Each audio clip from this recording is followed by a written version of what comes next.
Welcome to wishful ಅಡುಗೆ ಮನೆ. ಇವತ್ತು ನೋಡಿ ಹಸಿ ಟೊಮೆಟೊನ ಬಳಸಿಬಿಟ್ಟು ಒಂದು ಉತ್ತರ ಕರ್ನಾಟಕದ್ದು ತುಂಬ ಆಗುವಂಥದ್ದು ಒಂದು ರೆಸಿಪಿನ ಮಾಡೋಣ.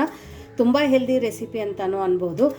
ನಾನು ಇವತ್ತೇ ಇಲ್ಲಿ ಒಂದು 5ರಿಂದ 6 ಟೊಮೆಟೊನ ತೊಗೊಂಡಿದ್ದೀನಿ. ಸೊ ಟೊಮೆಟೊನ ಮಧ್ಯದಲ್ಲಿನೇ ಕಟ್ ಮಾಡ್ಕೋಬೇಕು. ಆಮೇಲೆ ನಾವು ಟೊಮೆಟೊನ ತೊಗೋಬೇಕಂದ್ರೆ ಈ ಥರ ಹಸಿ ಟೊಮೆಟೊನೇ ತೊಗೋಬೇಕು. ಜಾಸ್ತಿ ಹಣ್ಣಾಗಿರೋ ಟೊಮೆಟೊನ ತೊಗೋಬೇಡಿ. ಹಸಿ ಟೊಮೆಟೊಯಿಂದನೇ ನಾವು ಇವತ್ತೇ ಈ ರೆಸಿಪಿನ ಮಾಡಬೇಕು. ಇಲ್ಲಿ ನೀವು ನೋಡ್ತಾ ಇದ್ದೀರಲ್ಲ, ಈ ಥರ ಹಸಿ ಟೊಮೆಟೊನ ತೊಗೊಂಡಿರೋದು. ಇದ್ರೊಳಗಡೆ ಬೀಜ ಏನು ನಾವು ತಕ್ಕೋತಾ ಇಲ್ಲ. ಅದರ ಜೊತೆ ಇಲ್ಲಿ ನಾನು ಒಂದು ಸ್ವಲ್ಪ ಬೆಳ್ಳುಳ್ಳಿ ಕೂಡ ಹಾಕ್ಕೊಂಡಿದ್ದೀನಿ. ಮೆಣಸಿನ್ಕಾಯಿನ ಖಾರನ ನೋಡಿಬಿಟ್ಟು ಮೆಣಸಿನ್ಕಾಯಿನ ತೊಗೊಳ್ಳಿ. ಮೆಣಸಿನ್ಕಾಯ್ದು ತುಂಬನ್ನು ನಾವು ತಕ್ಕೋಬೇಕು ನೋಡಿ ಇದೇ ಥರ. ಸೊ ಎಲ್ಲ ಒಟ್ಟಿಗೆ ನಾವು ಒಂದು ತವೆ ಒಳಗಡೆ ಹಾಕ್ಕೊಳ್ಳೋಣ. ನೀವು ಬೇಕಂದರೆ ಕಡಾಯಿನೂ ಕೂಡ ತೊಗೋಬೋದು. ಸೊ ನೋಡಿ ನಾನು ಒಂದು ಸ್ವಲ್ಪ ಖಾರನ ಜಾಸ್ತಿನೇ ಹಾಕ್ಕೊಂಡಿದ್ದೀನಿ. ಯಾಕಂದರೆ ಇದು ಒಂದು ಸ್ವಲ್ಪ ಹುಳಿ ಇರೋದ್ರಿಂದ ಸ್ವಲ್ಪ ಖಾರ ಒಂದು ಸ್ವಲ್ಪ ಜಾಸ್ತಿ ಹಾಕಿದರೆ ಬ್ಯಾಲೆನ್ಸ್ಡ್ ಆಗುತ್ತೆ ಅಂತ ನೋಡಿ. ಇವಾಗ ಇದನ್ನು ನಾವು ಈ ಥರ ಇಟ್ಕೊಳ್ಳೋಣ. ಇವಾಗ ಫ್ಲೇಮನ್ನು ಆನ್ ಮಾಡ್ಕೊಳ್ಳೋಣ. ಸೊ ನೋಡಿ ಫ್ಲೇಮನ್ನು ಇಲ್ಲಿ ನಾವು ಮೀಡಿಯಮ್ ಫ್ಲೇಮಲ್ಲಿ ಇಟ್ಕೊಳ್ಳೋಣ. ಇವಾಗ 1 ಸ್ಪೂನಷ್ಟು ಎಣ್ಣೆನ ಹಾಕ್ಕೊಳ್ಳೋಣ. ಜಾಸ್ತಿ ಎಣ್ಣೆ ಏನು ಬೇಕಾಗಿಲ್ಲ ನೋಡಿ. ಈ ಥರ ಸ್ಪೂನಿಂದ ನಾನು 2 ಸ್ಪೂನ್ ಹಾಕ್ಕೊಂಡಿದ್ದೀನಿ. ನೀವು ಬೇಕಂದರೆ 1 ಸ್ಪೂನು ಕೂಡ ಹಾಕ್ಕೋಬೋದು. ಚಿಕ್ಕದಿದೆ ಅಂತ 2 ಸ್ಪೂನ್ ಹಾಕ್ಕೊಂಡಿದ್ದೀನಿ ನೋಡಿ. ಇವಾಗ ಫ್ಲೇಮನ್ನು ನಾನು ಹೈ ಫ್ಲೇಮಲ್ಲಿ ಇಟ್ಕೊಂಡಿದ್ದೀನಿ ನೋಡಿ. 2 ಸೈಡು ನಾವು ಟೊಮೆಟೊನ ಈ ಥರ ಚೆನ್ನಾಗೆ ಹುರ್ಕೋಬೇಕು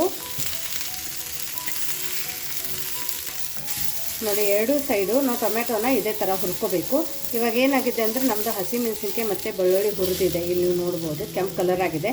ಇದನ್ನು ನಾವು ಇವಾಗ ಒಂದು ಪ್ಲೇಟಕ್ಕೆ ತಕ್ಕೊಳ್ಳೋಣ ನೋಡಿ. ಎಲ್ಲ ಹಸಿಮೆಣಸಿನ್ಕಾಯಿ ಮತ್ತು ಬೆಳ್ಳುಳ್ಳಿನ ನಾವು ಈ ಥರ ತಕ್ಕೊಳ್ಳೋಣ ನೋಡಿ. ಈ ಥರ ಬೆಳ್ಳುಳ್ಳಿ ಮತ್ತು ಹಸಿಮೆಣಸಿನ್ಕಾಯಿನ ನಾವು ತಕ್ಕೊಂಡಿದ್ದೀವಿ. ಇದನ್ನು ಪಕ್ಕಕ್ಕಿಡೋಣ.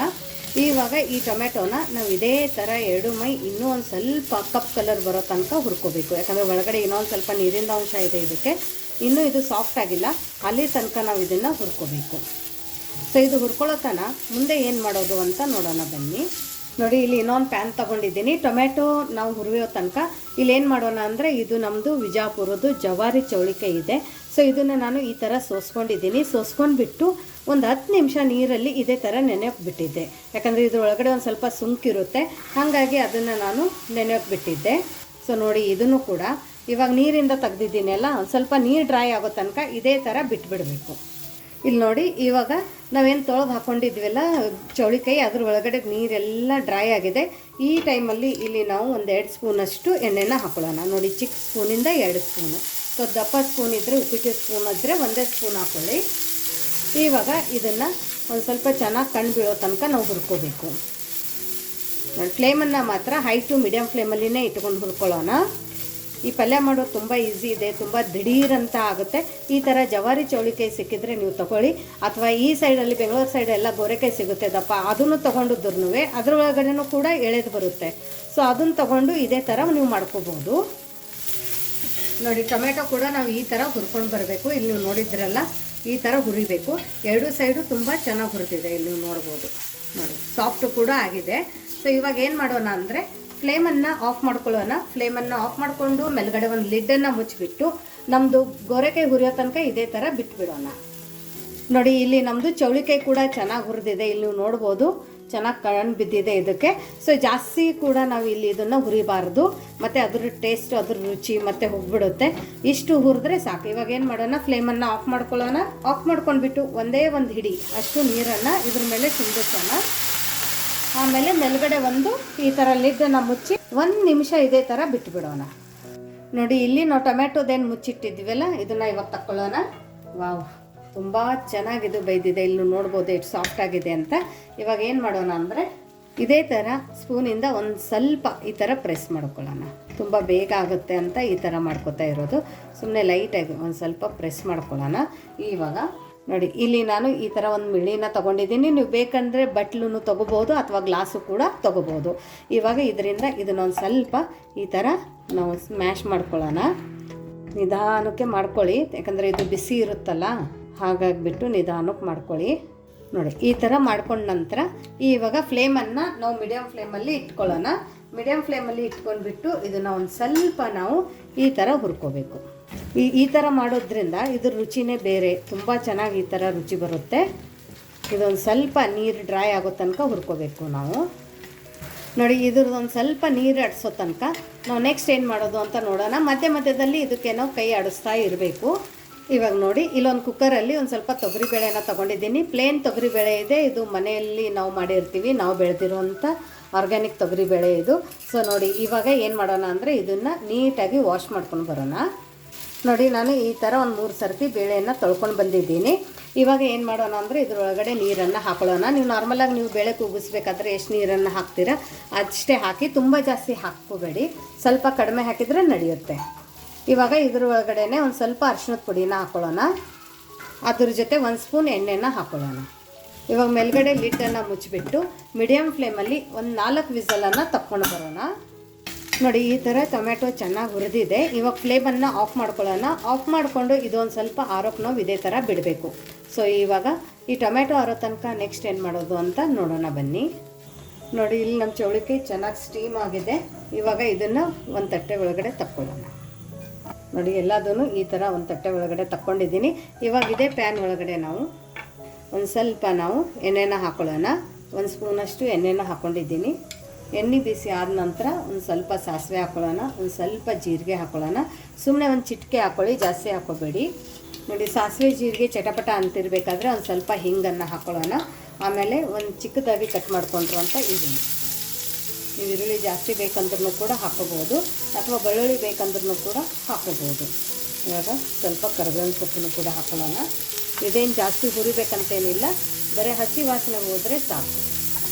ಇವಾಗ ಏನು ಮಾಡೋಣ ಅಂದರೆ ಫ್ಲೇಮನ್ನು ಲೋ ಫ್ಲೇಮಲ್ಲಿ ಇಟ್ಕೊಳ್ಳೋಣ. ಇಷ್ಟು ಈರುಳ್ಳಿ ಹುರಿದ್ರೆ ಸಾಕು. ಇವಾಗ ನಾವು ಹುರಿದಿಟ್ಕೊಂಡಿದ್ದೀವಲ್ಲ ಗೋರೆಕಾಯಿ, ಅದನ್ನು ಹಾಕ್ಕೊಳ್ಳೋಣ. ರುಚಿಗೆ ತಕ್ಕಷ್ಟು ಉಪ್ಪನ್ನು ಹಾಕ್ಕೊಳ್ಳೋಣ. ಇವಾಗ ಇದನ್ನು ಹುರ್ಕೊಳ್ಳೋಣ. ಜಸ್ಟ್ ಒಂದು ಸರ್ತಿ ಮಿಕ್ಸ್ ಮಾಡಿದರೆ ಸಾಕು. ಮಿಕ್ಸ್ ಮಾಡಬೇಕಾದ್ರೆ ಫ್ಲೇಮನ್ನು ಮೀಡಿಯಮ್ ಫ್ಲೇಮಲ್ಲಿ ಇಟ್ಕೊಳ್ಳಿ. ಇವಾಗ ಇದು ಚೆನ್ನಾಗಿ ಮಿಕ್ಸ್ ಆಯ್ತಲ್ಲ, ಮಿಕ್ಸ್ ಆದ ನಂತರ ಫ್ಲೇಮನ್ನು ಲೋ ಫ್ಲೇಮಲ್ಲಿ ಇಟ್ಕೊಳ್ಳೋಣ. ಇವಾಗ ಇದನ್ನು ಈ ಥರ ನೀಟಾಗಿ ಮಧ್ಯದಲ್ಲಿ ಇಟ್ಕೊಳ್ಳೋಣ. ಇವಾಗ ಇದ್ರ ಒಳಗಡೆ ಸ್ವಲ್ಪ ಅರಿಶಿಣದ ಪುಡಿನ ಹಾಕೊಳ್ಳೋಣ. ಇಲ್ಲಿ ನಾನು ಹಾಕೋತಾ ಇದ್ದೀನಿ ಉತ್ತರ ಕರ್ನಾಟಕದ ಸ್ಪೆಷಲ್ ಮಸಾಲೆ ಖಾರ. ಯಾರಿಗಾದರೆ ಬೇಕಂದರೆ ವಾಟ್ಸಪ್ ನಂಬರ್ ಡಿಸ್ಕ್ರಿಪ್ಷನ್ ಬಾಕ್ಸಲ್ಲಿದೆ, ಅಲ್ಲಿಂದ ನೀವು ಆರ್ಡ್ರ್ ಮಾಡ್ಬೋದು. ಅದರ ಜೊತೆ pure Guntur Byadgi red chilli powder ಕೂಡ ಹಾಕ್ತಾಯಿದ್ದೀನಿ. ಇಲ್ಲಿ ನೀವು ಕಲರ್ ನೋಡ್ಬೋದು ಎಷ್ಟು ಪ್ಯೂರ್ ಆಗಿದೆ, ಫುಲ್ ಆರ್ಗ್ಯಾನಿಕ್ ಇದೆ, ಪ್ಯೂರ್ ಆರ್ಗ್ಯಾನಿಕ್ ಇದೆ. ಸೊ ಯಾರಿಗಾದರೆ ಬೇಕಂದರೆ ಇದನ್ನು ಕೂಡ ನೀವು ಅಲ್ಲಿ ವಾಟ್ಸಪ್ ನಂಬರಿಂದ ಆರ್ಡ್ರ್ ಮಾಡ್ಕೋಬೋದು. ಇವಾಗ ಒಂದು ಸ್ವಲ್ಪ ಇಲ್ಲಿ ಕಾರೆಳದ ಕುಟ್ಟ ಅಂತೀವಿ, ಇದಕ್ಕೆ ಹುಚ್ಚೆಳ್ಳಿನ ಪುಡಿ ಕೂಡ ಅಂತಾರೆ. ಇದನ್ನು ಕೂಡ 1 ಸ್ಪೂನಷ್ಟು ಇದ್ರ ಒಳಗಡೆ ಹಾಕೊಳ್ಳೋಣ. ಹುಚ್ಚೆಳ್ಳಿನ ಪುಡಿ ಅಂದರೆ ಕಾರೆಳನ ಕುಟ್ಟನ, ಕಾರೆಳನ್ನು ಹುರಿದ್ಬಿಟ್ಟು ಪುಡಿ ಮಾಡ್ಕೊಂಡು ಇಟ್ಕೊಂಡಿರೋದು. ಇವಾಗ ಇದ್ರ ಮೇಲ್ಗಡೆ ಒಂದು ಚಿಕ್ಕ ಸ್ಪೂನಿಂದ 1 ಸ್ಪೂನು, ದೊಡ್ಡ ಸ್ಪೂನಿಂದ ಅರ್ಧ ಸ್ಪೂನು ಅಷ್ಟೇ ಎಣ್ಣೆ ಹಾಕೊಳ್ಳೋಣ. ಆಮೇಲೆ ಮೇಲ್ಗಡೆ ಲಿಡ್ಡನ್ನು ಮುಚ್ಚಿಬಿಟ್ಟು ಇದೇ ಥರ ಲೋ ಫ್ಲೇಮಲ್ಲಿ ಒಂದು ಅರ್ಧ ನಿಮಿಷ ಬಿಟ್ಬಿಡೋಣ. ಇವಾಗ ನೋಡಿ ಅರ್ಧ ನಿಮಿಷ ಆಗಿದೆ, ಲಿಡ್ಡನ್ನು ತಕ್ಕೊಳ್ಳೋಣ. ಸ್ವಲ್ಪ ಸಣ್ಣದಾಗಿ ಕಟ್ ಮಾಡ್ಕೊಂಡ್ರಂಥ ಕೊತ್ತಂಬರಿ ಸೊಪ್ಪನ್ನು ಹಾಕೊಳ್ಳೋಣ. ಹಾಕೊಂಡ್ಬಿಟ್ಟು ಫ್ಲೇಮನ್ನು ಇವಾಗ ಆಫ್ ಮಾಡ್ಕೊಳ್ಳೋಣ. ಫ್ಲೇಮನ್ನು ಆಫ್ ಮಾಡಿಕೊಂಡು ಇವಾಗ ಈ ಮಸಾಲೆ ಮತ್ತು ನಮ್ಮದೆಲ್ಲ ಕೊತ್ತಂಬರಿ ಸೊಪ್ಪು ಎಲ್ಲ ನೀಟಾಗಿ ಈ ಥರ ಮಿಕ್ಸ್ ಮಾಡ್ಕೊಳ್ಳೋಣ. ಇದಕ್ಕೆ ನಮಗೆ ಗ್ರೌಂಡ್ನಟ್ ಪುಡಿ ಅಂದರೆ ಕಡಲೆ ಬೀಜದ ಪುಡಿ ಹಾಕಲೇಬೇಕಂತೇನಿಲ್ಲ. ನಿಮ್ಗೆ ಅಕಸ್ಮಾತ್ ಕಡಲೆ ಬೀಜದ ಪುಡಿ ಇಷ್ಟ ಆಗುತ್ತೆ ಅಂದರೆ ಇದಕ್ಕೆ ನೀವು ಹಾಕೋಬೋದು. ನೀವು ಫ್ಲೇಮನ್ನು ಆನ್ ಮಾಡಿಕೊಂಡೇ ಮಿಕ್ಸ್ ಮಾಡ್ಕೋತೀನಿ ಅಂದರೆ ಅದನ್ನು ಸಿಹಿದೋದಂಗೆ ಆಗುತ್ತೆ, ಖಾಟ ಬರೋಕ್ಕೆ ಸ್ಟಾರ್ಟ್ ಆಗುತ್ತೆ. ನಿಮ್ಗೆ ಅಷ್ಟು ಅಥೆಂಟಿಕ್ ಆಗಿ ಅದರ ಫ್ಲೇವರ್ ಬರೋದಿಲ್ಲ. ಹಾಗಾಗಿ ನಾ ಹೇಳೋ ರೀತಿಯಲ್ಲಿ ಮಾಡಿ ನಿಮ್ಮ ಗೋರೆಕಾಯಿ ತುಂಬ ಟೇಸ್ಟಿಯಾಗಿ ಆಗುತ್ತೆ. ಗೋರೆಕಾಯಿ ತಿನ್ನಲ್ಲ ಅನ್ನೋರು ಕೂಡ ಗೋರೆಕಾಯಿನ ತಿನ್ಕೋತಾರೆ. ಇವಾಗ ಇದೆಲ್ಲ ಮಿಕ್ಸ್ ಆಗಿದೆ. ಇದ್ರ ಮೇಲ್ಗಡೆ ಒಂದು ಲಿಡ್ಡನ್ನು ಮುಚ್ಚಿಬಿಟ್ಟು ನಾವು ಸರ್ವ್ ಮಾಡಬೇಕಾದ್ರೆ ತಕ್ಕೊಳ್ಳೋಣ. ಇವಾಗ ಇದನ್ನು ಪಕ್ಕಕ್ಕಿಟ್ಟು ನೆಕ್ಸ್ಟ್ ಏನು ಮಾಡೋದು ಅಂತ ನೋಡೋಣ ಬನ್ನಿ. ನೋಡಿ ಇಲ್ಲಿ ನಮ್ಮದು ಕುಕ್ಕರ್ ಕೂಡ ವಿಸಲ್ ಆಗಿದೆ. ನೋಡಿ ಬೇಳೆ ಎಷ್ಟು ಚೆನ್ನಾಗಿ ಕುದ್ದಿದೆ ಅಂತ. ಇದನ್ನು ನೀಟಾಗಿ ಇವಾಗ ಮಿಕ್ಸ್ ಮಾಡ್ಕೊಳ್ಳೋಣ. ಅಥವಾ ನೀವು ಬೇಕಂದರೆ ಮಜ್ಜಿಗೆ ಕಡಿಯೋದಿರುತ್ತಲ್ಲ, ಇದರಿಂದ ಕೂಡ ಇದನ್ನು ಕಟ್ಕೋಬೋದು. ಇದಕ್ಕೇನು ಮತ್ತೆ ಇವಾಗ ಕುದಿಸೋ ಅವಶ್ಯಕತೆ ಇಲ್ಲ. ಇವಾಗ ಇದರೊಳಗಡೆ ರುಚಿಗೆ ತಕ್ಕಷ್ಟು ಉಪ್ಪನ್ನು ಹಾಕೊಳ್ಳೋಣ. ನೀವು ಬೇಕಂದರೆ ಇದಕ್ಕೆ ಬೆಳ್ಳುಳ್ಳಿ ಪಾನ್ಯ ಕೂಡ ಹಾಕೋಬೋದು. ಬಟ್ ಇದನ್ನು ನಾವು ಇವತ್ತೇ ಉತ್ತರ ಕರ್ನಾಟಕ ಸ್ಟೈಲಲ್ಲಿ ಮಾಡ್ತಾಯಿದ್ದೀನಲ್ಲ, ಸೊ ಹಾಗಾಗಿಬಿಟ್ಟು ಇದನ್ನು ನಾವು ಇದೇ ಥರ ತಿನ್ನೋದು. ಇವಾಗ ನೀವು ಕನ್ಸಿಸ್ಟೆನ್ಸಿನ ನೋಡಿಕೊಂಡು ಮಾಡ್ಕೋಬೋದು. ನೋಡಿ ಪರ್ಫೆಕ್ಟಾಗಿ ಇದೆ. ನೋಡಿ ಇದು ನಮ್ಮದು ಸಪ್ಪನ ಬೇಳೆ ರೆಡಿ ಆಗೈತಲ್ಲ, ಇದನ್ನು ನಾವು ಪಕ್ಕಕ್ಕಿಡೋಣ. ಪಕ್ಕಕ್ಕಿಟ್ಟು ನೆಕ್ಸ್ಟ್ ಏನು ಮಾಡೋದು ಅಂತ ನೋಡೋಣ. ನೋಡಿ ಇಲ್ಲಿ ನಾನು ಎಳ್ಳನ್ನು ತೊಗೊಂಡಿದ್ದೀನಿ, ಬಿಳಿ ಎಳ್ಳು. ಇದನ್ನು ಒಂದು ಸ್ವಲ್ಪ ಕೆಂಪು ಕಲರ್ ಬರೋ ತನಕ ಹುರ್ಕೊಂಡಿದ್ದೀನಿ, ತಣ್ಣಗಾಗೋಗ್ಬಿಟ್ಟಿದೆ. ಇವಾಗ ಏನು ಮಾಡೋಣ ಅಂದರೆ ಇದು ಒಂದು ಮಿಕ್ಸಿ ಜಾರ್ ಒಳಗಡೆ ಹಾಕೊಳ್ಳೋಣ. ಫಸ್ಟ್ ಇದು ನಾವು ಪುಡಿ ಮಾಡ್ಕೊಂಡು ತಕ್ಕೋಬೇಕು. ಟೊಮೆಟೊ ಜೊತೆನೇ ಹಾಕ್ತೀವಿ ಅಂದರೆ ಇದು ಚೆನ್ನಾಗಿ ಪುಡಿ ಆಗಂಗಿಲ್ಲ. ಹಾಗಾಗಿಬಿಟ್ಟು ಇದನ್ನು ನಾವು ನಾರ್ಮಲಾಗಿ ಒಂದು ಸ್ವಲ್ಪ ತರಿ ರವೆ ಥರ ಪುಡಿ ಮಾಡ್ಕೊಂಡು ಬರೋಣ. ನೋಡಿ ಇಲ್ಲಿ ಎಳ್ಳಿಂದ ಈ ಥರ ಪುಡಿ ಮಾಡ್ಕೊಂಡು ಬಂದಿರೋದು, ತುಂಬ ಫೈನ್ ಏನಿಲ್ಲ, ರವೆ ಥರನೇ ಮಾಡ್ಕೊಂಡು ಬಂದಿದ್ದೀನಿ. ಇಲ್ಲಿ ನೋಡಿ ಸಣ್ಣ ರವೆ ಇರುತ್ತೆ ಅಲ್ಲ, ಚಿರೋಟಿ ರವೆ, ಅದೇ ಥರ ಮಾಡ್ಕೊಂಡಿದ್ದೀನಿ. ಸೊ ಇವಾಗ ಏನು ಮಾಡೋಣ ಅಂದರೆ, ಇಷ್ಟೆಲ್ಲ ಅಂತೂ ನಾವು ಯೂಸ್ ಮಾಡ್ತಾ ಇಲ್ಲ. ಸೊ ನೀವು ಈ ಥರ ಒಂದು ಸರ್ತಿ ಎಳ್ಳಿನ ಪುಡಿ ಮಾಡ್ಕೊಂಡಿದ್ರೆ ನೀವು ಬದನೆಕಾಯಿ ಪಲ್ಯಕ್ಕಾಗಿರ್ಬೋದು, ಗೋರೆಕಾಯಿ ಪಲ್ಯಕ್ಕಾಗಿರ್ಬೋದು, ಹೀರೆಕಾಯಿ ಪಲ್ಯಕ್ಕಾಗಿರ್ಬೋದು, ಒಂದು ಅರ್ಧ ಸ್ಪೂನ್ ಹಾಕಿದರೆ ರುಚಿ ತುಂಬ ಸಖತ್ತಾಗಿ ಬರುತ್ತೆ. ಸೊ ನಾನು ಏನು ಮಾಡ್ತೀನಿ ಅಂದರೆ, ಈ ಥರ ಒಂದೇ ಸರ್ತಿಗೆ ಪುಡಿ ಮಾಡಿಕೊಂಡು 1 ತಿಂಗಳು ಆಗೋಷ್ಟು ಸ್ಟೋರ್ ಮಾಡ್ಕೊಂಡು ಇಟ್ಕೋತೀನಿ. ಸೊ ಏರ್ ಟೈಟ್ ಕಂಟೈನರಲ್ಲಿ ಹಾಕಿ ಫ್ರಿಜ್ಜಲ್ಲಿ ನೀವು ಇದನ್ನು 1 ತಿಂಗಳ ತನಕ ಸ್ಟೋರ್ ಮಾಡ್ಕೋಬೋದು. ಸೊ ಇದನ್ನು ನಾವು ಇವಾಗ ಒಂದು ಬಾಣಲಿಯಲ್ಲಿ ತಕ್ಕೊಳ್ಳೋಣ. ಇವಾಗ ಮತ್ತೆ ಅದೇ ಮಿಕ್ಸಿ ಜಾರಕ್ಕೆ ನಮ್ಮ ಟೊಮೆಟೊ ಎಲ್ಲ ಚೆನ್ನಾಗಿ ಆರಿದೆ ಅಲ್ಲ, ಹುರಿದಿರೋ ಟೊಮೆಟೊ, ಅದನ್ನು ಇದು ಮಿಕ್ಸಿ ಜಾರಕ್ಕೆ ಹಾಕೊಳ್ಳೋಣ. ಇಲ್ಲ ನಮ್ಮ ಹತ್ರ ಕಲಿ ಇದೆ ಅಂದರೆ ನೀವು ಕಲಿಯಲ್ಲಿ ಕೂಡ ಕುಟ್ಕೋಬೋದು, ಇನ್ನೂ ರುಚಿ ಜಾಸ್ತಿ ಆಗುತ್ತೆ. ಇವಾಗ ಇದ್ರ ಒಳಗಡೆ ನಾವು ಮೊದಲು ಹುರ್ಕೊಂಡು ತಗೊಂಡಿದ್ದೀವಲ್ಲ ಬೆಳ್ಳುಳ್ಳಿ ಮತ್ತು ಹಸಿಮೆಣಸಿನ್ಕಾಯಿ, ಅದನ್ನು ಕೂಡ ಹಾಕೊಳ್ಳೋಣ. ಅದ್ರ ಜೊತೆ ಒಂದು ಸ್ವಲ್ಪ ಇಲ್ಲಿ ಕೊತ್ತಂಬರಿ ಸೊಪ್ಪನ್ನು ಹಾಕೊಳ್ಳೋಣ. ಇವಾಗ ರುಚಿಗೆ ತಕ್ಕಷ್ಟು ಉಪ್ಪು ಕೂಡ ಇವಾಗಲೇ ಹಾಕೊಳ್ಳೋಣ. ಉಪ್ಪನ್ನು ನೋಡಿಬಿಟ್ಟು ಹಾಕ್ಕೊಳ್ಳಿ. ಒಂದು 2 ಕಾಳಷ್ಟು ಜೀರಿಗೆನ ಹಾಕೊಳ್ಳೋಣ. ಇವಾಗ ಟೊಮೆಟೊ ತುಂಬ ಹುಳಿ ಇರುತ್ತಲ್ಲ, ಹಾಗಾಗಿ ಟೇಸ್ಟನ್ನು ಬ್ಯಾಲೆನ್ಸ್ ಮಾಡೋಕ್ಕೆ ಇಲ್ಲಿ ನಾನು ಬೆಲ್ಲನ ತೊಗೊಂಡಿದ್ದೀನಿ. ಚಿಕ್ಕ ಸ್ಪೂನಿಂದ 1 ಸ್ಪೂನ್ ತೊಗೊಂಡಿದ್ದೀನಿ. ದಪ್ಪ ಸ್ಪೂನ್ ಇದ್ದರೆ, ಉಪ್ಪಿಟ್ಟು ಸ್ಪೂನ್ ಇದ್ದರೆ ಒಂದು ಅರ್ಧ ಸ್ಪೂನ್ ಹಾಕ್ಕೊಳ್ಳಿ. ಇಲ್ಲ ನಮ್ಮ ಬೆಲ್ಲ ಬೇಡ, ಹುಳಿನೇ ಇಷ್ಟ ಅಂದರೆ ಬೆಲ್ಲನ ನೀವು ಸ್ಕಿಪ್ ಮಾಡ್ಕೋಬೋದು. ನೋಡಿ ಇವಾಗ ಇದನ್ನು ನಾವು ರುಬ್ಬೇಕಂದ್ರೆ ಆನು ಆಫು ಮಾಡ್ತಾ ತರಿಯಾಗಿ ರುಬ್ಕೊಂಡು ಬರಬೇಕು. ನೋಡಿ ಈ ಥರ ಆನು ಆಫು ಮಾಡ್ತಾ ಈ ಥರ ತರಿಯಾಗಿ ರುಬ್ಕೊಂಡು ಬಂದಿರೋದು ಇಲ್ಲಿ ನೋಡ್ಬೋದು. ಇವಾಗ ನೆಕ್ಸ್ಟ್ ಇದ್ರ ಒಳಗಡೆ ನಾವು ಒಂದು ಹಿಡಿ ಆಗೋಷ್ಟು ಹುರಿದಿರೋದು ಕಡಲೆ ಬೀಜನ ಹಾಕ್ಕೊಳ್ಳೋಣ. ನಾನು ಇದ್ರ ಮೇಲ್ಗಡೆ ಸಿಪ್ಪೆನ ತೆಗೆದಿಲ್ಲ, ಅದೇ ಥರ ಹಾಕೋತಾ ಇದ್ದೀನಿ. ನೀವು ಬೇಕಂದರೆ ಸಿಪ್ಪೆ ತೆಗೆದು ಕೂಡ ಹಾಕೋಬೋದು. ಇವಾಗ ನಾವೇನು ಪುಡಿ ಮಾಡ್ಕೊಂಡು ಇಟ್ಕೊಂಡಿದ್ವಲ್ಲ ಎಳ್ಳಿಂದು, ಅದನ್ನು ಕೂಡ 1.5 ಸ್ಪೂನಷ್ಟು ಹಾಕ್ಕೊಳ್ಳೋಣ. ಇವಾಗ ಮತ್ತೆ ಇದನ್ನು ಆನು ಆಫು ಮಾಡ್ತಾ ನಿಮಗೆ ಯಾವ ಟೆಕ್ಸ್ಚರಲ್ಲಿ ಯಾವ ಕನ್ಸಿಸ್ಟೆನ್ಸಿಯಲ್ಲಿ ಬೇಕು ಆ ಥರ ಇದನ್ನು ರುಬ್ಕೊಂಡು ಬರೋಣ. ನೋಡಿ ಇದನ್ನು ನಾನು ಈ ಥರ ಚೆನ್ನಾಗಿ ರುಬ್ಕೊಂಡು ಬಂದಿದ್ದೀನಿ. ಯೂಶ್ವಲಿ ನಮ್ಮ ಟೊಮೆಟೊ ಚಟ್ನಿ ಯಾವ ಥರ ಇರುತ್ತಲ್ಲ ಅದೇ ಥರ ಇಲ್ಲಿ ನಾನು ರುಬ್ಕೊಂಡು ಬಂದಿದ್ದೀನಿ. ಇಲ್ಲಿ ನೋಡ್ಬೋದು. ಬೇಕಂದರೆ ಕಲಿಯಲ್ಲಿ ಅಥವಾ ಒಳ್ಳಲ್ಲಿನೂ ಕೂಡ ನೀವು ಕೊಟ್ಟಿದ್ರೆ ಈ ಥರ ಕುಟ್ಕೊಂಡಿದ್ರೆ ಸಾಕು. ಇಡ್ಲಿ, ದೋಸೆ, ಚಪಾತಿ, ಪೂರಿ, ಅನ್ನ ಎಲ್ಲದಕ್ಕೂ ಬೆಸ್ಟ್ ಅಂತ ಕಾಂಬಿನೇಷನ್ ಅಂತ ಹೇಳ್ಬೋದು. ಸೊ ನೋಡಿ ಇವಾಗ ನಮ್ಮ ಗೋರೆಕಾಯಿ ಪಲ್ಯ ರೆಡಿಯಾಗಿದೆ, ಟೊಮೆಟೊ ಚಟ್ನಿ ಕೂಡ ರೆಡಿಯಾಗಿದೆ, ಸಪ್ಪನ ಬ್ಯಾಳಿ ಕೂಡ ರೆಡಿಯಾಗಿದೆ. ಇದನ್ನೆಲ್ಲನೂ ನಾವು ಎದುರು ಜೊತೆ ಸರ್ವ್ ಮಾಡೋದು ಅಂತ ನೋಡೋಣ ಬನ್ನಿ. ನೋಡಿ ಇವತ್ತೇ ನಾವು ಇಲ್ಲಿ ಎಲ್ಲ ತಟ್ಟೆನ ರೆಡಿ ಮಾಡ್ಕೊತಾ ಇದ್ದೀವಿ. ಸೊ ಎದುರು ಜೊತೆ ತಿನ್ನೋದಪ್ಪ ಅಂತ ಕ್ವಶನ್ ಅಲ್ವಾ. ನೋಡಿ ಇಲ್ಲಿ ನಾನು ಬಿಸಿ ಅನ್ನ ಮಾಡ್ಕೊಂಡಿದ್ದೀನಿ. ಬಿಸಿ ಅನ್ನಕ್ಕೆ ಸಪ್ಪನ ಬ್ಯಾಳಿ, ಆಮೇಲೆ ಮನೆಯಲ್ಲಿ ಗಟ್ಟಿ ಇರುವಂಥದ್ದು ಮೊಸರನ್ನ ಮಾಡ್ಕೊಂಡಿದ್ವಿ. ಇಲ್ಲಿ ನೋಡಿ ಗಟ್ಟಿ ಮೊಸರು, ತುಂಬ ಪಂಚಪಕ್ವಾನ ಅಂತಾರಲ್ಲ ಆ ಥಾಲಿ ಇದೆ ಇವತ್ತೇ. ನಾವು ಮಾಡ್ಕೊಂಡಿರುವಂಥ ಗೋರೆಕಾಯಿ ಪಲ್ಯ, ಚೌಳಿಕಾಯಿ ಪಲ್ಯ. ಸೊ ಈ ನಮ್ಮ ಮಸಾಲೆ ಖಾರನ ಬಳಸಿಬಿಟ್ಟು ಚೌಳಿಕಾಯಿನ ಎಷ್ಟು ಈಸಿಯಾಗಿ ಮಾಡ್ಕೊಂಡಿವಿ ಅಂತ ನೋಡಿದ್ದೀರಾ. ಇಲ್ಲಿ ನೋಡಿ ನಮ್ಮದು ಹಸಿ ಟೊಮೆಟೊ ಚಟ್ನಿ ನಾವು ಇವತ್ತು ಮಾಡ್ಕೊಂಡಿದ್ದೀವಲ್ಲ, ಎಷ್ಟು ಚೆನ್ನಾಗಾಗಿದೆ ಅಂದರೆ ಅಷ್ಟು ಸಖತ್ತಾಗಿದೆ. ಇವಾಗ ನೋಡಿ ಇಲ್ಲಿ ನಾನಿಲ್ಲಿ ಶೇಂಗಾ ಹಿಂಡಿನ ತೊಗೊಂಡಿದ್ದೀನಿ. ಯಾರಿಗಾದರೆ ಮನೆಯಲ್ಲಿ ಒಳ್ಳಲ್ಲಿ ಕೊಟ್ಟಿರೋ ಶೇಂಗಾ ಹಿಂಡಿ ಬೇಕಂದರೆ ವಾಟ್ಸಪ್ ನಂಬರ್ ಕೊಟ್ಟಿದ್ದೀನಿ ಡಿಸ್ಕ್ರಿಪ್ಷನ್ ಬಾಕ್ಸಲ್ಲಿ, ಅಲ್ಲಿಂದ ನೀವು ಆರ್ಡ್ರ್ ಹಾಕೋಬೋದು. ಅದರ ಜೊತೆ ಇಲ್ಲಿ ನಾನು ಅಕ್ಸಿ ಹಿಂಡಿ ಕೂಡ ತೊಗೊಂಡಿದ್ದೀನಿ. ಅಕ್ಸಿ ಹಿಂಡಿ ಕೂಡ ಯಾರಿಗಾದರೆ ಬೇಕಂದರೆ ಇದನ್ನು ಕೂಡ ಅದೇ ವಾಟ್ಸಪ್ ನಂಬರಿಂದ ನೀವು ಆರ್ಡ್ರ್ ಹಾಕ್ಬೋದು. ಆಮೇಲೆ ಟೇಸ್ಟಿಯಾಗಿರುವಂಥದ್ದು ಮೌತ್ ವಾಟರಿಂಗ್ ಅಂತಾರಲ್ಲ, ನೋಡಿದರೆ ಬಾಯಲ್ಲಿ ನೀರು ಬರುತ್ತೆ ಆ ಥರ ಮಾವಿನಕಾಯಿ ಉಪ್ಪಿನಕಾಯಿ. ಈ ವಿಡಿಯೋ ಕೂಡ ನಾನು ಶೇರ್ ಮಾಡಿದ್ದೀನಿ, ಮನೆಯಲ್ಲಿನೇ ಮಾವಿನಕಾಯಿ ಉಪ್ಪಿನಕಾಯಿ ಯಾವ ಥರ ಹಾಕೋದು ಅಂತ. ಇದ್ರ ಕಲರ್ ನೋಡಿ, ಈ ಕಲರ್ ಯಾವ ಥರ ಬಂದಿದೆ ಅಂದರೆ ನನ್ನ ಮನೆಯಲ್ಲಿ ಏನು ನಾವು ಇವಾಗ ಸೇಲಕ್ಕೂ ಇಟ್ಟಿದ್ದೀವಲ್ಲ ರೆಡ್ ಚಿಲ್ಲಿ ಪೌಡರ್, ಅದನ್ನೇ ಬರೀ ಹಾಕಿರೋದು ನಾನು. ಬೇರೆ ಯಾವುದೂ ಎಕ್ಸ್ಟ್ರಾ ಚಿಲ್ಲಿ ಪೌಡ್ರ್ ಔಟ್ಸೈಡದ್ದು ಹಾಕಿಲ್ಲ. Guntur Byadgi mix red chilli powder ಹಾಕಿ ಉಪ್ಪಿನಕಾಯಿನ ಮಾಡ್ಕೊಂಡಿದ್ದೆ. ಸೊ ಅದಕ್ಕೋಸ್ಕರನೇ ಇಷ್ಟು ಪರ್ಫೆಕ್ಟಾಗಿ ಕಲರ್ ಬಂದಿದೆ ನೋಡಿ. ಇವಾಗ ಇದ್ರ ಜೊತೆ ತಿನ್ನೋಕ್ಕೆ ಇಲ್ಲಿ ನಾನು ಈರುಳ್ಳಿನ ಇಟ್ಕೊಂಡಿದ್ದೀನಿ, ಗಜರಿಕಾಯಿನ ಇಟ್ಕೊಂಡಿದ್ದೀನಿ. ಇದು ಬಿಜಾಪುರ ಗಜರಿಕಾಯಿ. ಆಮೇಲೆ ಅಲ್ಲಿಂದಾನೇ ತೊಗೊಂಡು ಬಂದಿರೋಂಥ ಸೌತೆಕಾಯಿ. ನೋಡಿ ಎಷ್ಟು ಪರ್ಫೆಕ್ಟಾಗಿದೆ. ಇದ್ರ ಜೊತೆ ರೊಟ್ಟಿ ಪಲ್ಯ ಏನು ಬೇಕಂತೇನಿಲ್ಲ, ನೀವು ಇದು ಥರ ಸಹ ಅನ್ನದ ಜೊತೆ ತಿನ್ಕೋಬೋದು. ಇವತ್ತೇ ನಾನಿಲ್ಲಿ ಮೆತ್ತನ ಸಜ್ಜಿ ರೊಟ್ಟಿನ ಮಾಡಿದ್ದೀನಿ ನೋಡಿ. ಸಜ್ಜಿ ರೊಟ್ಟಿ ಜೊತೆ ನಾನು ಈ ಥಾಲಿನ ಸರ್ವ್ ಮಾಡ್ತಾಯಿದ್ದೀನಿ.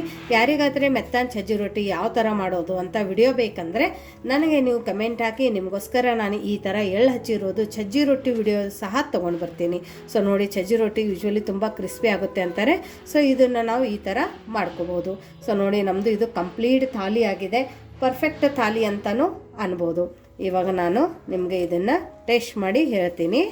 ನೋಡಿ ಈ ಥರ ಗೋರೆಕಾಯಿ ಪಲ್ಯ, ಟೊಮೆಟೊ ಚಟ್ನಿ, ನೀವು ಬೇಕಂದರೆ ಮೊಸರು ಜೊತೆ ತಿನ್ಕೋಬೋದು ಅಥವಾ ಸಪ್ಪನ ಬ್ಯಾಳಿ ಜೊತೆ ಅಂತೂ ಒಂದು ಸರ್ತಿ ತಿಂದು ನೋಡಿ. ಆಹಾ, ಟೆಂಪ್ಟಿಂಗ್, ತುಂಬ ಚೆನ್ನಾಗಿ ಅನಿಸುತ್ತೆ ಟೇಸ್ಟು. ನಾನು ಟೇಸ್ಟ್ ಮಾಡಿ ಹೇಳ್ತೀನಿ. ಒಬ್ಬೊಬ್ಬ ಇದು ಉಪ್ಪಿನಕಾಯಿ ಸಖತ್ತಾಗಿದೆ. ಚಟ್ನಿ ಎಷ್ಟು ಚೆನ್ನಾಗಾಗಿದೆ ಅಂದರೆ ಆಗಲೇ ನೆಕ್ಬೋದು ನೀವು, ಅಷ್ಟು ಚೆನ್ನಾಗಾಗಿದೆ, ಅಷ್ಟು ಟೇಸ್ಟಿಯಾಗಿದೆ. ಈ ಥರ ಉಣ್ಬಿಟ್ಟು ಮೇಲ್ಗಡೆ ಸಪ್ಪನ ಬ್ಯಾಳಿ, ಅನ್ನ ಮತ್ತು ಟೊಮೆಟೊ ಚಟ್ನಿ ಹಾಕ್ಕೊಂಡು ಕಲಿಸ್ಕೊಂಡು ತಿಂದರೆ ಸ್ವರ್ಗ ಇದ್ದಂಗೆ ಇರುತ್ತೆ ನೋಡಿ. ಈ ಥರ ಹಾಕ್ಕೊಂಡು ಸ್ವಲ್ಪ ಟೊಮೆಟೊ ಚಟ್ನಿನ ಹಾಕ್ಕೊಂಡು ಇದನ್ನು ನೀವು ಈ ಥರ ಕಲಿಸ್ತಾ ತಿನ್ಕೋಬೋದು. ತುಂಬ ಸಖತ್ ಟೇಸ್ಟ್ ಕೊಡುತ್ತೆ ನೋಡಿ. ಎಷ್ಟು ಚೆನ್ನಾಗಿದೆ ಅಂದರೆ 101% ನಾನು ಹೇಳ್ತೀನಿ. ನಿಮ್ಮ ಬಾಯಿಯಲ್ಲಿನೂ ಕೂಡ ನೀರು ಬರ್ತಾ ಇರ್ಬೋದು ಈ ರೆಸಿಪಿ ನೋಡಿಬಿಟ್ಟು. ಸೊ ಸಿಂಪಲ್ಲಾಗಿ ಒಂದು ಥಾಲಿನ ನಾವು ಈ ಥರ ಮಾಡ್ಕೋಬೋದು. ನಿಮಗೆ ಇವತ್ತಿಂದ ಈ ಉತ್ತರ ಕರ್ನಾಟಕದ ಸಜ್ಜಿ ರೊಟ್ಟಿ, ಟೊಮೆಟೊ ಚಟ್ನಿ, ಸಪ್ಪನ ಬ್ಯಾಳಿ, ಚೌಳಿಕಾಯಿ ಪಲ್ಯ ರೆಸಿಪಿ ಹೇಗೆ ಅನ್ನಿಸ್ತು ಅಂತ ಕಮೆಂಟ್ ಮೂಲಕ ತಿಳಿಸೋದನ್ನು ಮರಿಬೇಡಿ. ಸೊ ನೀವು ಕೂಡ ಈ ರೆಸಿಪಿನ ಟ್ರೈ ಮಾಡಿ ಹೇಗೆ ಬಂತು ಅಂತ ಕಮೆಂಟ್ ಮೂಲಕ ತಿಳಿಸಿ. ಮತ್ತೆ ಸಿಗೋಣ ಇದೇ ಥರ ಹೊಸ ರೆಸಿಪಿ ಜೊತೆ ನಮ್ಮ ವಿಶ್ಫುಲ್ ಅಡುಗೆ ಮನೆಯಲ್ಲಿ. Thank you.